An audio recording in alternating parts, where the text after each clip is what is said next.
बोलो भगवान महावीर स्वामी की, आचार्य भगवंत की। मंगलम भगवान वीरो,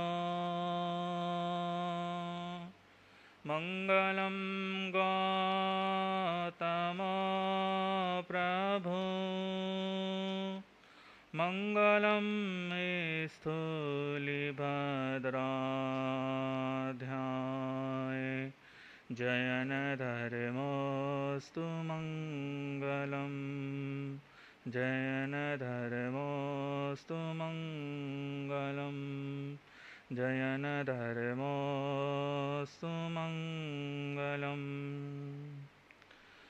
सर्वप्रथम शासनपति श्रमण भगवान महावीर स्वामी जी के पावन पुनीत चरणों में वंदन नमन। महाविद्य क्षेत्र में विराजमान अरिहंत परमात्मा श्री सिमंदर स्वामी भगवान के पावन पुनीत चरणों में वंदन नमन। जिन शासन देव जिन शासन माता के पावन चरणों में वंदन नमन। अत्र विराजित दलदल से निकाल करके संयम रूपी राजमहल पे बिठाने वाले ऐसे आचार्य भगवंत के पावन पुनीत चरणों में वंदन नमन। परम पूज्य गुरुदेव सरमन संघ के प्रमुख मंत्री श्री श्री मुनि जी महाराज साहब के पावन पुनीत चरणों में वंदन नमन। श्रेष्ठ ज्येष्ठ भ्राता श्री शुभम मुनि जी महाराज साहब, समित मुनि जी, निशांत मुनि जी महाराज साहब के पावन पुनीत चरणों में वंदन नमन। आत्मप्रिय श्री शौर्य मुनि जी, धर्म प्रिय बहनों, जैसा कि आज आप सबको सूचित है कि आज क्या दिन है? हाँ, 14 है। आज की 14 बहुत बड़ी मानी जाती है।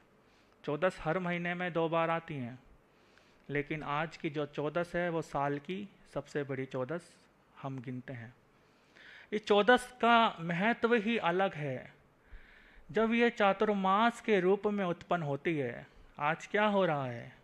आज हर जगह हर दिशा में चातुर्मास की स्थापना हो रही है। चातुर्मास के लिए संत साध्वी विराजमान हो रहे हैं। आज का यह जो दिन है, यह दिन न केवल हमारे लिए अपितु आपके लिए भी बहुत उपकारी है। आज का जो यह पावन दिवस पावन दिन है, आचार्य भगवंत के सानिध्य में हम सबको मिला है, आपको मिला है। उसका उपयोग कैसे करना है, उसे किस तरह से अपने जीवन में उतार करके जीना है, ये दिन सिखाने के लिए आया है। कहते हैं कि समस्या को विसराने के लिए बहुत सारे उपयोग करने पड़ते हैं। किसी समस्या को खत्म करना हो तो बहुत सारे उपयोग लगाने पड़ते हैं, परंतु यदि भीतर बैठी अपनी आत्मा के दर्शन कर ले जाएं तो कोई समस्या भी सामने खड़ी नहीं रह सकती। ऐसे आचार्य भगवंत ने जो ये 4 दिन के शिविर 10 दिन के शिविर के रूप में आपको यह समस्या से पार जाने का रास्ता दिखाया है, उस समस्या से दूर जाने का एक रास्ता बताया है, वो शिविर में आपको जाकर के मालूम पड़ेगा कि किस तरह से आप अपने जीवन में आगे बढ़ सकते हैं।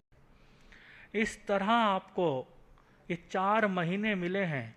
इन 4 महीने में क्या करना चाहिए, क्या नहीं करना चाहिए, किस तरह से अपने जीवन को आगे बढ़ाना चाहिए, ये सब आपको आचार्य भगवंत बताएंगे। और मैं सिर्फ इतना कहना चाहता हूं कि कसाय 4 हैं: क्रोध, मान, माया, लोभ। इन 4 कसाय यदि हमने विजय प्राप्त कर ली, इन 4 कसाय अपने जीवन से उतार दिया, तो अपने जीवन में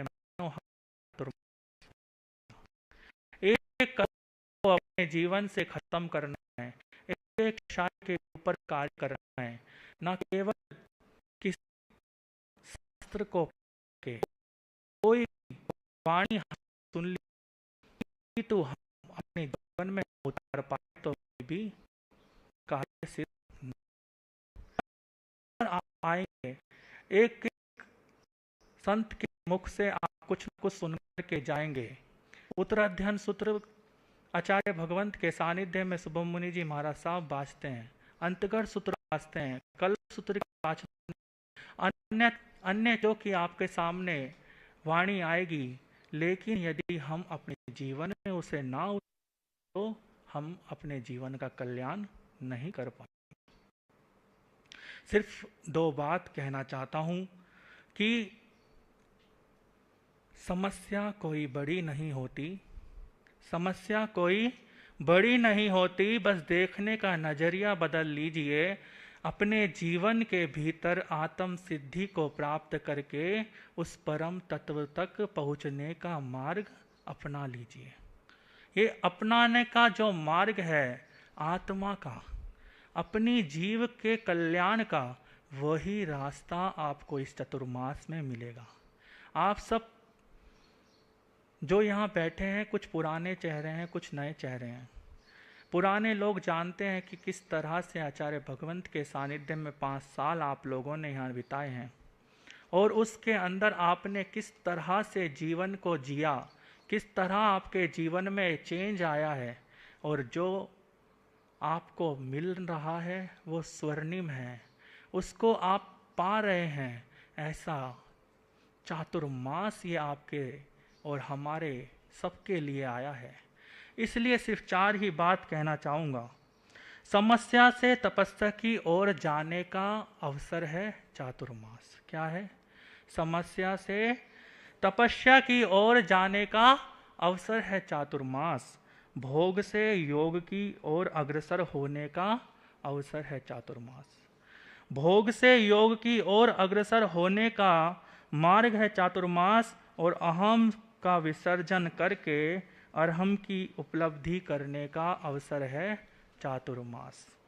और